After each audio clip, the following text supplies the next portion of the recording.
In the movie Knowing, the news reported a major oil spill in the Gulf of Mexico. Tonight in the Gulf of Mexico, an explosion on the soon-to-be decommissioned oil rig triggered a fire which burned for 3 hours before it was extinguished. Officials don't yet know the exact cause of the explosion, but believe a malfunction in the cooling system may have been at fault. Our last run into the rig has... Due to the prompt response of the rescue unit, the structure was evacuated with no loss of life. A year later, the Deepwater Horizon exploded. 6 months before 9/11, a lone gunman episode showed us the World Trade Center being targeted by a hijacked passenger plane. Corner of Liberty and Washington, Lower Manhattan. World Trade Center. We're going to crash the plane into the World Trade Center. And last year's film, White Noise, was about a train wreck that poisons a small town in Ohio.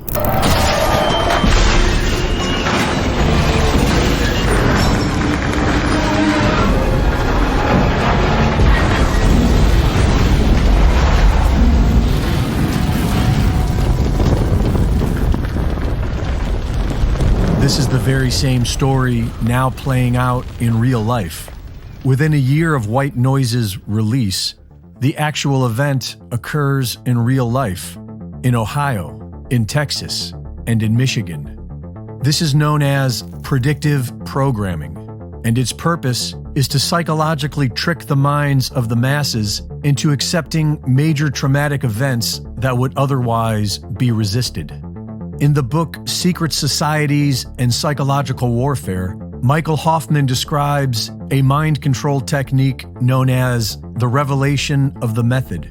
And he writes that when the revelation of the method is performed in a veiled manner, accompanied by certain occult signs and symbolic words, and elicits no meaningful response of opposition or resistance from the target, it is one of the most efficacious techniques of psychological warfare and mind rape. Sarah Elkhaldy of the Alchemist YouTube channel does an excellent job of explaining all this.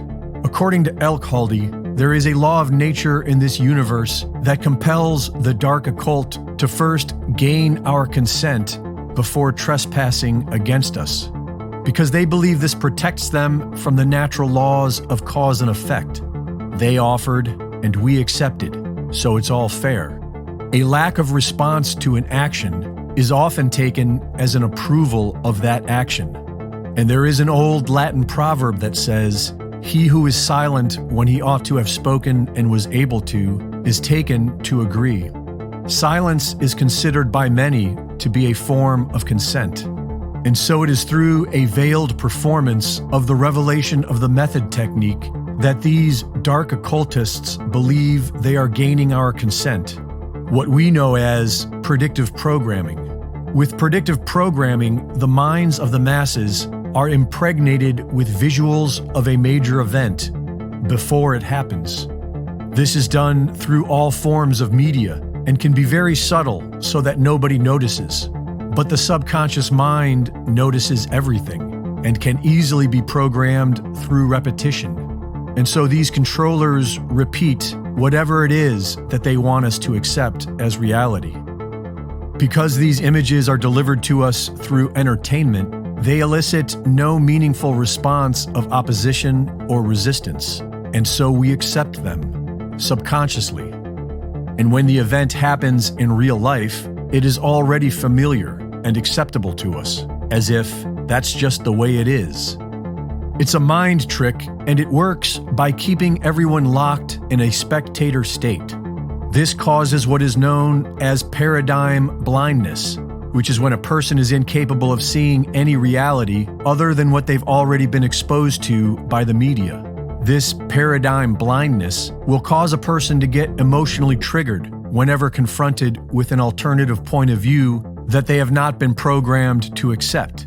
It's a very powerful mind trick, and the solution is quite simple. We need to stop living as spectators of someone else's reality. We need to start creating our own reality. And we need to remember how to say no, because they offer it to us and we accept it.